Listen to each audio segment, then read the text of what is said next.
تیسری غلط فہمی، کیا نبی کریم صلی اللہ علیہ وسلم نور ہیں؟ جواب کیا ہے؟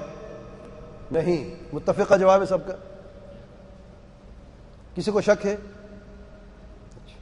اس کی دلیل کیا ہے؟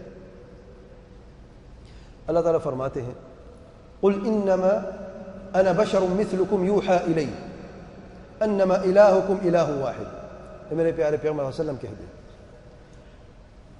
انما صرف اور صرف انا میں بشر ہوں مثلکم تمہارے جیسا.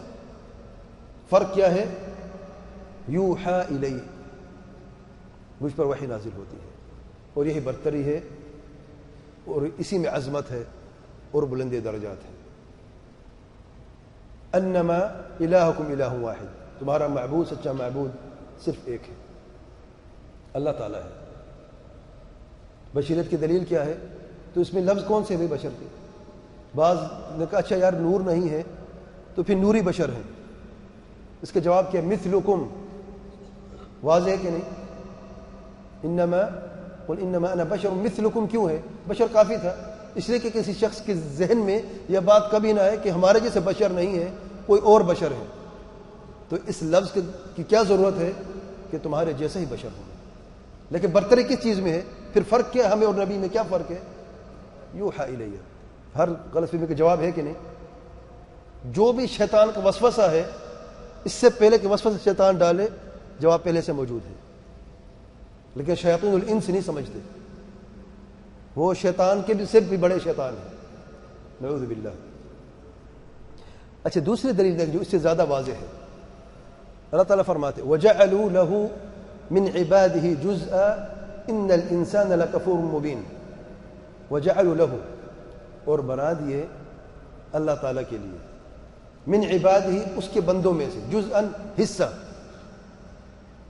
یعنی بعض لوگوں نے اللہ تعالیٰ کے بندوں میں سے اللہ تعالیٰ کا حصہ بنا دیا.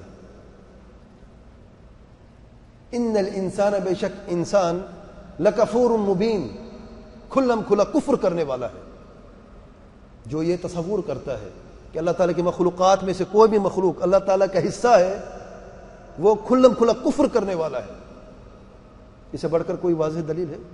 یہ آیت اسے نازل ہوئی کہ جب مشرکین نے کہا کہ فرشتے اللہ کی بیٹیاں ہیں. فرشتے، غور سے سنیں، اللہ کی بیٹیاں ہیں، اور بیٹا اور بیٹی اپنے والدین کی حصہ ہوتی ہے کہ نہیں ہوتی؟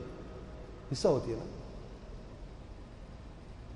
تو اللہ تعالیٰ نے یہ فرمایا کہ کفر مبین ہے. آج بعض لوگ کیا کہتے ہیں؟ نور من نور اللہ. اس جملے ذرا غور کریں. اللہ تعالیٰ کے نور میں سے نور ہے، حصہ ہے کہ نہیں؟ اللہ تعالیٰ کیا فرماتے ہیں؟ وَجَعَلُوا لَهُ مِنْ عِبَادِهِ جُزْءًا إِنَّ الْإِنسَانَ لَكَفُورٌ مُبِينٌ. اور جس کے دل میں یہ آیت بھی